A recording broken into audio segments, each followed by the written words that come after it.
사도 바울이 로마 교회를 향하여서 말씀하고 있습니다.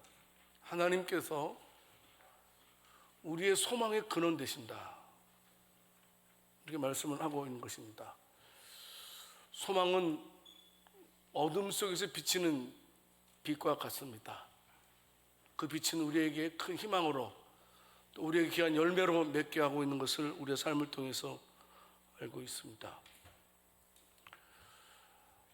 우리들은 어떤 소망을 가지고 있습니까?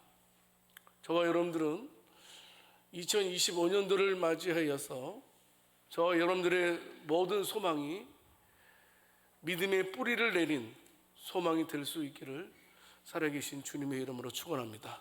그래서 올해는 믿음의 뿌리를 내려서 믿음의 열매를 많이 맺을 수 있는 2025년도가 될 수 있기를 살아계신 주님의 이름으로 축원합니다. 자, 그러면 오늘 말씀을 통해서 저희들이 이제 몇 가지 교훈을 얻게 될 텐데요. 첫 번째는 뭐냐면 꼭 명심하십시오. 우리의 믿음의 뿌리는 변함없는 하나님의 성품에 달려 있다라는 사실을 믿으시기를 바랍니다. 말이 좀 어렵습니다. 로마 교회 성도들은요, 유대인들과 이방인들로 이렇게 같이 이루어져 있었습니다. 유대인과 이방인 같이 있다 보니까 내부 갈등도 상당히 있었죠. 특별히 유대인들은 어떻습니까? 율법을 굉장히 강조하잖아요. 예수님 믿음에도 불구하고 율법을 강조하고, 또 이방인들은 어떻습니까? 프리덤, 자유. 우리가 예수로 인하여서 자유함을 얻었다라는 사실로 인해서 유대인 기독교인과 이방인 기독교인이 서로 이렇게, 사실 뒤지고 보면 아무것도 아닌데 서로 아픔이 있는 그런 상황이었습니다. 그런 긴장 속에 있는 로마 교회 교인들에게 지금 바울은 말씀을 하고 있는 것입니다. 우리가 믿는 하나님이 어떤 분이시냐? 우리가 믿는 하나님은 오늘 본문 말씀 로마서 15장 13절 말씀에서 바울이 말하고 있지 않습니까? 우리가 믿는 하나님은 소망의 하나님이다 하는 것을 말씀해 주고 있습니다. 성도 여러분, 특별히 저와 여러분들이 명심할 것은 뭐냐 하면 우리의 소망의 근거가 어디 있느냐는 겁니다.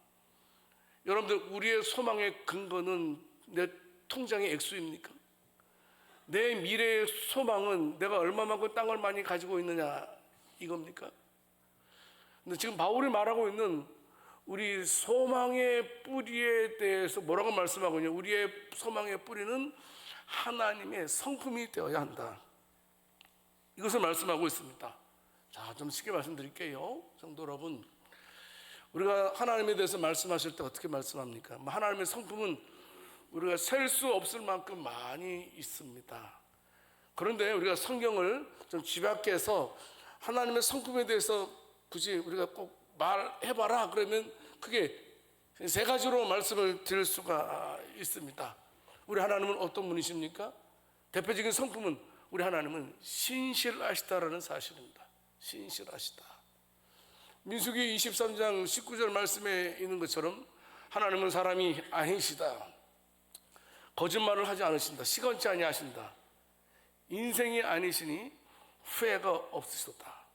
어찌 그 말씀하신 바를 행하지 않으시며 하신 말씀을 실행하지 않으시랴. 네, 성도 여러분, 하나님의 약속은 반드시 이루어지는 줄을 믿으시기 바랍니다. 왜요? 하나님께서 신실하신 분이기 때문입니다. 또 우리가 하나님의 성품은 뭐가 있겠습니까? 우리 하나님은 선하시다는 겁니다.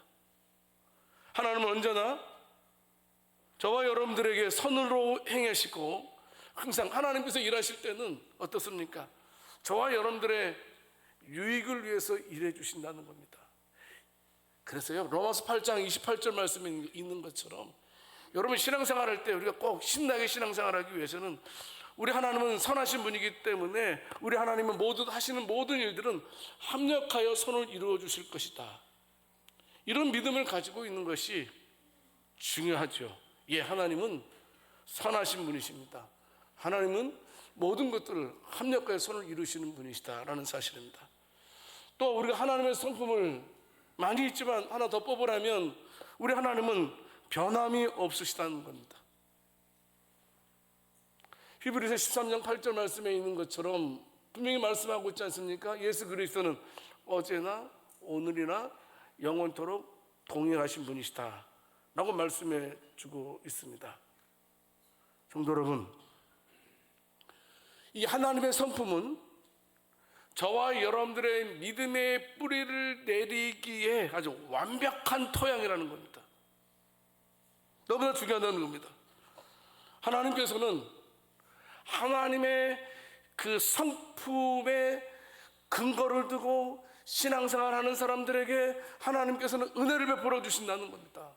여러분 볼까요? 다윗은 시편 23편 1절 말씀에서 하나님의 성품에 대해서 어떻게 말씀하고 있습니까? 하나님은 나의 목자 되십니다. 하나님은 나의 목자 되십니다. 여러분 사실 보십시오. 이 다윗의 삶은 고난과 위기의 연속이었습니다. 하지만 어떻습니까?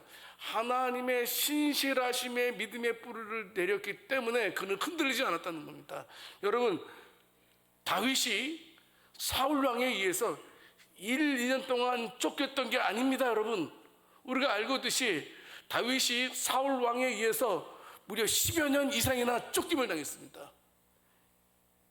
그렇게 오랜 기간 동안 쫓김을 당해서 사람들은 어떻게 얘기하겠어요? 물론 평상시에 다윗의 용맹함에 대해서 다 들었긴 얘기지만 어떻습니까? 아니야, 분명 사울 왕이 저렇게 집요하게 추격하는 것은 뭔가 우리가 알지 못하는 다윗의 그 어떤 잘못된 것이 있기 때문에 그런 거예요. 시간이 지나면 지날수록 다윗을 향한 눈초리도 어떻습니까? 왜곡되고 있었다는 겁니다. 그럼에도 불구하고 어떻습니까? 다윗은 바로 하나님이 나의 목자라는 믿음의 뿌리를 두고 있었기 때문에 실망하지 않았다는 겁니다. 끝까지 사무엘상 22장의 내용을 읽어보게 되면 다윗이 기름 부음을 받습니다. 기름 부음 받고 왕 되지 않았잖아요. 당시의 왕은 사울 왕이었습니다. 사울 왕이 얼마나 다윗을 시기하고 질투했는지 모릅니다. 불안한 거예요. 왜냐하면 내가 만약에 저 다윗을 제거하지 않으면 내가 오랫동안 왕 노릇하지 못하겠다. 불안한 거예요. 염려가 되는 거예요. 그래서 어떻게 하든지 간에 저 정적 다윗을 죽이려고 했던 것이 바로 사울 왕이었습니다. 피신당합니다. 여기저기 막 피신하면서 목숨을 연연하는 다윗의 안타까운 모습을 보게 됩니다. 여러분, 이 다윗이 어디에 들어갔어요? 아둘람 굴에 들어가게 됩니다. 유대 광야 지역에 있는 천연 동굴이라고 말합니다. 그가 아둘람 그 골짜기로 들어가서 안정을 되찾을 뿐만 아니고 그가 그 피신은 당하는 그런 시점에 있었지만 하나님은 나의 목자 된다라는 그런 사실에 대해서 감사하고 반드시 하나님께서 나를 지켜주시고 나를 푸른 초장으로 인도해 주실 거라는 하나님의 성품의 믿음의 뿌리를 둔 다윗은 흔들리지 않았다라는 사실입니다. 어떤 면에서 아둘람 골짜기는 어떤 면에서 아픔의 상징의 곳 아닙니까? 그런데 돌이켜보게 되면 그가 그 고통 속에서도 하나님은 나의 목자라는 사실을 끝까지 붙들고 있었을 때에 그 아둘람 골짜기는 고통으로 끝나지 않고 그 아둘람 골짜기를 통해서 다윗은 믿음의 성장이 이루어진 그런 장소였던 것을 보게 됩니다. 시편 142편 1절 2절 말씀을 통해서 보게 되면 내가 소리내어 여호와께 부르짖으며 소리내어 여호와께 간구하는도다. 내가 내 원통함을 그의 앞에 토로하며 내 우한을 그의 앞에 진술을 하는도다. 이 아둘람 골짜기에서 다윗이 얼마나 울부짖었는지 모릅니다. 그런데 그가 하나님께 대해서 울부짖을 수 있었던 것은 뭐냐면 하나님에 대한 분명한 신뢰가 있었다는 겁니다. 하나님은 나의 목자라는 사실에 대해서 신뢰가 있었기 때문에 하나님 앞에 모든 것을 다 내려놓을 수 있었다는 겁니다. 하나님께서 나를 이기게 하실 것이다. 이런 믿음이 다윗에게 있었던 것입니다. 한번 따라서 해보세요. 하나님께서 궁극적으로 나에게 승리를 주실 거다. 믿습니까? 믿습니까? 우리가 살아가면서 이 아둘람 골짜기 같은 것을 만날 때가 많이 있습니다. 외롭고 두렵고 막막할 때 많답니다. 그럴 때마다 우리는 다윗의 모습을 통해서 교훈 삼아야 됩니다. 하나님께서 아둘람 골짜기를 통해서 하나님께서 다윗을 더욱더 강하게 만드셨다. 하나님께서 아둘람 골짜기를 통해서 다윗에게 더 큰 은혜를 베풀어 주셨다는 사실을 명심하고, 저와 여러분들도 아둘람 골짜기에 거할 때에 불평하지 말고 원망하지 말고 오직 하나님의 신실하심을 신뢰하면서 하나님의 그 성품에 내 믿음의 뿌리를 내릴 수 있는 살아있는 사람들이 다 될 수 있기를 살아계신 주님의 이름으로 축원합니다. 다윗처럼 끝까지 하나님을 신뢰할 수 있기를 원합니다. 나는 과연 어디에다 믿음의 뿌리를 내리고 있습니까? 우리의 믿음의 뿌리는 분명하게 하나님의 성품에 두어야 한다는 사실, 그래야 흔들림 없습니다. 여러분, 저와 여러분들의 믿음 어때요? 좀 괜찮아 보입니까? 괜찮아 보여요, 안 보여요? 괜찮아 보여요? 야, 그러면 예수님 잘 믿는 사람입니다. 근데 어쩔 때 보면 내가 나를 생각해도 믿음을 살펴보게 되면, 야, 참나 기가 찰 때가 얼마나 많이 있습니까? 성도 여러분, 우리의 믿음의 근거는 나한테 있는 것이 아니고 나의 믿음의 뿌리는 하나님의 신실하심, 하나님의 성품에 있다라는 사실을 믿으시기 바랍니다. 그 하나님의 성품이 나를 붙들고 계시기에 우리는 흔들림 없이 여기까지 올 수 있었다는 사실입니다. 날마다 신실하시고 선하시고 변함이 없으신 그 하나님이 나의 믿음의 뿌리라는 사실을 명심하고 끝까지 승리할 수 있는 저와 여러분들이 될 수 있기를 살아계신 주님의 이름으로 축원합니다. 두 번째로, 성도 여러분, 그런데요, 우리가요, 우리의 믿음의 뿌리를 하나님의 성품에 둘 때의 특징이 있습니다. 그게 뭐냐면 하나님께서는 우리에게 평강과 기쁨을 누리게 하신다는 겁니다. 굉장히 중요하죠. 로마서 15장 13절 말씀 보게 되면 소망의 하나님이 모든 기쁨과 평강을 믿음 안에서 너희에게 충만하게 하사라고 말씀해 주고 있습니다. 여러분, 근데 아까 말씀드렸지만 로마 교회 당시는 굉장히 어려운 가운데 있었던 시기입니다. 그 로마 제국이 로마 교회에 대해서 굉장히 안 좋게 생각했습니다. 그래서 기독교를 마치 혐오스럽게 막 분위기를 몰아갔어요. 왜냐하면 무엇으로? 성찬식을 통해서, 야, 저 기독교는 사람 고기를 먹는 교회다, 사람의 피를 먹는 교회다 하면서 우리 기독교를 혐오스러운 종교로 몰아가고 있었습니다. 뿐만이 아니고 굉장히 여건적으로도 로마 교인들은 평강을 얻기는 쉽지 않은 상황에 있었습니다. 그러나 바울은 분명하게 이 시간 말씀하고 있습니다. 우리의 믿음의 뿌리를 하나님의 성품에 두었을 때에는 하나님께서 우리에게 기쁨과 평강을 주신다라고 강조를 하고 있는 모습을 보게 됩니다. 평강이 뭡니까? 평강은 하나님과의 관계에서 오는 내적인 안정감이라고 말할 수 있겠죠. 기쁨은 무엇입니까? 기쁨은 상황에 상관없이 하나님께서 주시는 은혜. 우리는 분위기에 따라서 내 감정이 왔다 갔다 하잖아요. 근데 하나님께서 은혜를 주시게 되면 내 형편과 처지로 인해서 내 감정이 왔다 갔다 하지 않는다는 겁니다. 어떤 상황에 놓일지라도 하나님께 주시는 그 기쁨이 있음을 말씀하고 있습니다. 사도행전 3장에 보게 되면 베드로와 요한이 성전 미문에서 나면서부터 걷지 못한 안진뱅이를 고쳐주는 사건이 있었습니다. 그 일로 계기로 인하여서 많은 사람들이 예수님을 구주로 영접을 하게 되는데요. 사도행전 4장 18절 말씀을 통해서 보게 되면 이 사내들인 공회의 사람들이 예수님 제자들에게 협박을 하게 됩니다. 이제부터는 너희가 예수의 이름으로 말하지도 말고 가르치지 말라, 이런 협박을 하게 됩니다.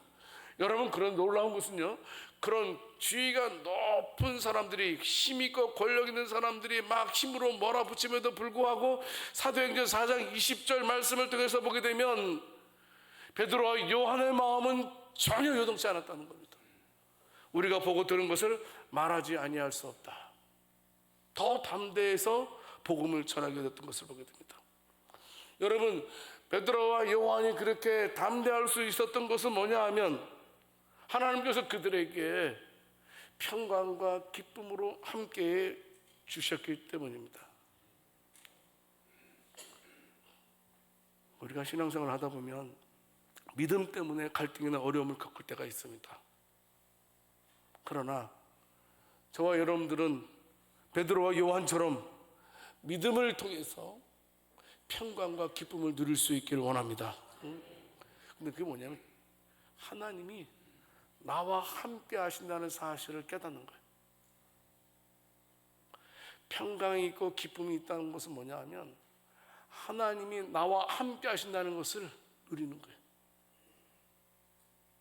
이것이 바로 하나님께 믿음의 뿌리를 내린 사람에게 주시는 선물이라는 사실입니다. 요한복음 14장을 보게 되면 예수님께서 십자가를 지시기 전에 마지막으로 제자들에게 남긴 유언이 있지 않습니까? 내가 곧 이 세상을 떠날 것이다 라는 사실을 말씀하시게 됩니다. 그리고 힘들어하는 제자들을 그 불안을 해소시키기 위해서 위로와 약속을 주시게 됩니다. 그게 뭐냐면 평안에 대한 약속입니다. 요한복음 14장 27절 말씀을 통해서 말씀하고 있죠. 우리가 어떤 상황에서도 걱정하지 않거나 걱정하거나 두렵지 않도록 하나님께서 세상의 그 어떤 것으로 말할 수 없는 평안을 주시겠다고 말씀하고 있는 것입니다.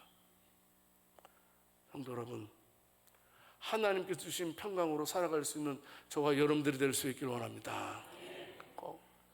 세상의 어떤 것을 통해서 평강을 누리려고 하지 마십시오.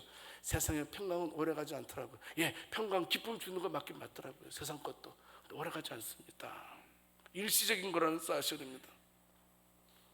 저와 여러분들이 예수님처럼 바로 십자가 앞에서도 아버지의 뜻을 신뢰하면서 두려움 대신에 순종을 선택했던 예수님의 모습을 우리는 기억해야 됩니다. 예수님이 떠나가면 제자들은 어떻습니까? 이젠 큰일 났다, 우리 고하다 라고 생각했던 것 같습니다. 근데 예수님께서 요한복음 14장 16절 17절 말씀에서 성령을 보내주실 것을 약속하셨습니다. 그리고 제자들의 마음을 위로하시는 모습이 기록되어져 있습니다. 바로 저와 여러분들이 예수님의 평강을 경험해야 된다는 겁니다. 우리는 언제부터인지 예수님 때문에 얻는 기쁨을 잃어버리지는 않았는지요. 성도 여러분, 어려운 경제적 상황이나 건강의 문제 속에서도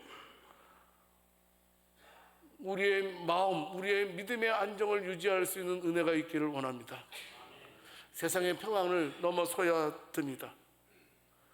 빌립보서 4장 7절 말씀에서 말씀하고 있습니다. 그리하면 모든 지각에 뛰어난 하나님의 평강이 그리스도 예수 안에서 너희 마음과 생각을 지키시리라 말씀해 주고 있습니다.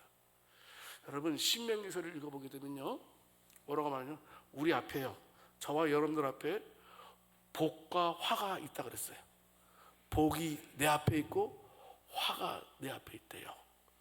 그래서 너희는 복을 선택하는 자가 되라, 이렇게 말씀을 하고 있는 겁니다. 여러분, 우리가 이 세상을 살아갈 때는요, 우리 앞에 두 가지가 있습니다. 하나는 두려움이라는 게 있고, 하나는 평강이라는 것도 있습니다. 저와 여러분들이 이제 결정을 해야 됩니다. 두려움을 선택하든지 평강을 선택하든지 결정을 해야 된다는 겁니다. 우리의 믿음의 선조들이 생명을 선택했던 것처럼 우리 양주세순교회 모든 성도들은 두려움을 선택하는 것이 아니고 믿음으로 평강을 선택할 수 있는 은혜가 있기를 살아계신 주님의 이름으로 축원합니다. 옆 사람들에게 한번 말씀해 보겠습니다. 당신에게 평강이 넘치기를 원합니다. 한마디만 더 합시다. 이제부터는 두려움을 택하지 않고 평강을 붙들겠습니다. 제 몫이라는 겁니다. 내 몫이라는 겁니다.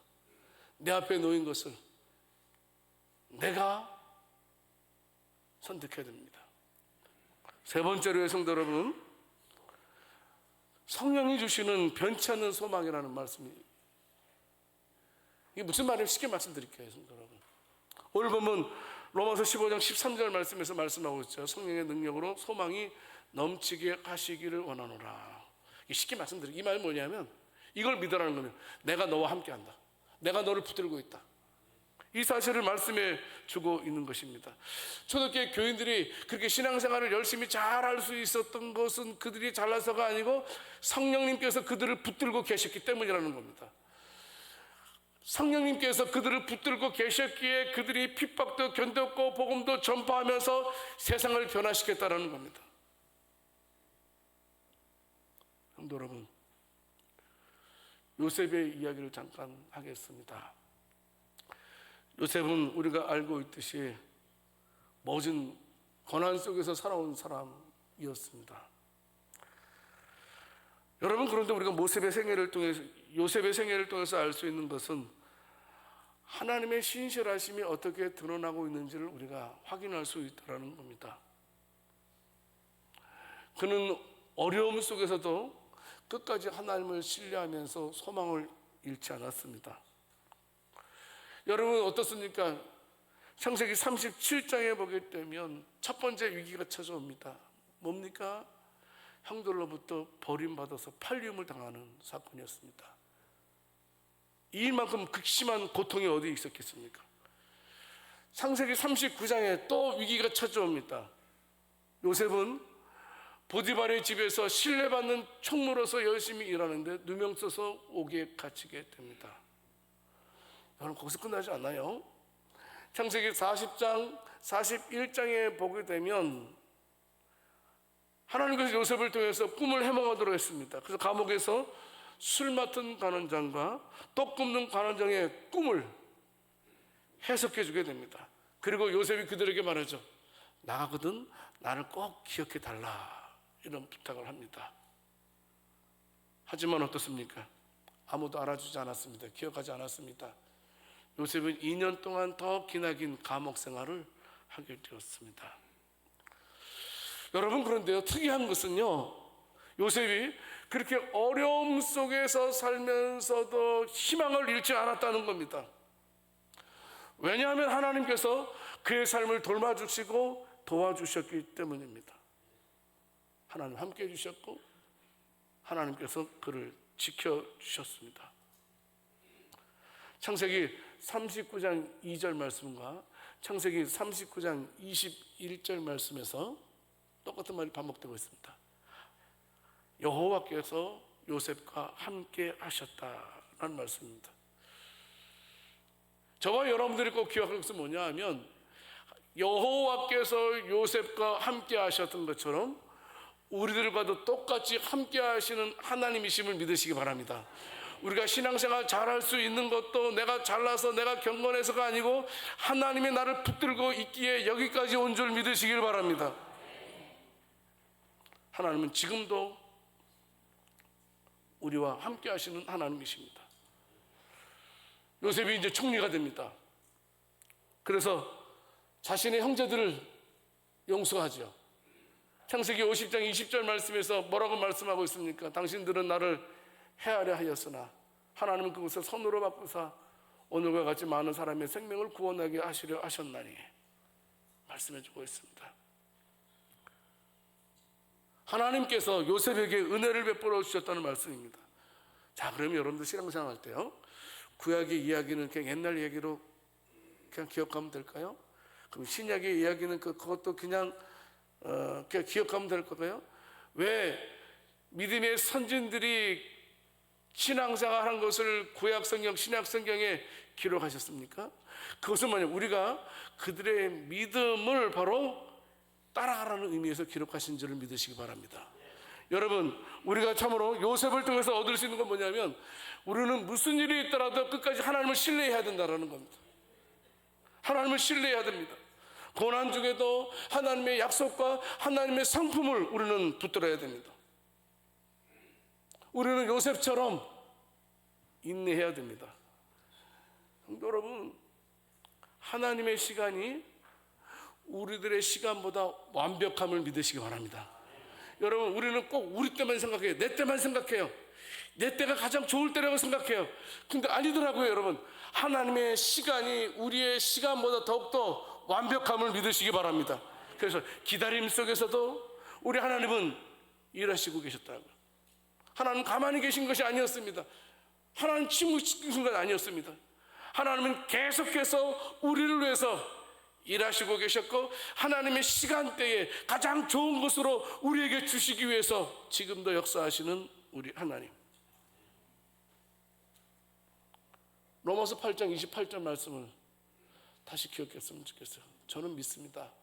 우리 하나님은 합력하여 선을 이루실 하나님이심을 믿으시기 바랍니다. 꼭 명심해야 됩니다. 날마다 우리 하나님은 합력하여 선을 이루실 것이다. 저와 여러분들이 기도하고 저와 여러분들이 봉사하는 그 모든 것들이 결코 헛되지 않는 줄을 믿으시기를 바랍니다. 우리의 믿음의 뿌리가 깊어지면 깊어질수록 하나님께서는 우리들에게 더 많은 놀라운 열매를 맺게 하실 줄 믿습니다. 성도 여러분, 이왕이면 우리 교인들이 신앙생활 할 때 신났으면 좋겠습니다. 신나게 신앙생활 했으면 좋겠습니다. 그러기 위해서는 꼭 기억하세요. 우리의 믿음의 뿌리를 하나님의 성품에 두어야 된다는 거예요. 하나님은 변하지 않습니다. 거짓말하지 않습니다. 하나님은 끝까지 우리를 지켜주실 거라는 사실입니다. 그 하나님의 믿음의 뿌리를 두고 하루하루를 살아가는 우리들이 되어야 한다는 사실입니다. 날마다 여러분, 우리가 예수님 잘 믿는다는 증거가 뭐냐 하면 내 마음에 평강이 있느냐 기쁨이 있느냐 이겁니다. 만약에 내가 신앙생활을 열심히 하면서도 내 마음에 평강이 없다면 이것은 뭔가 하나님과의 관계에서 잘못된 것입니다.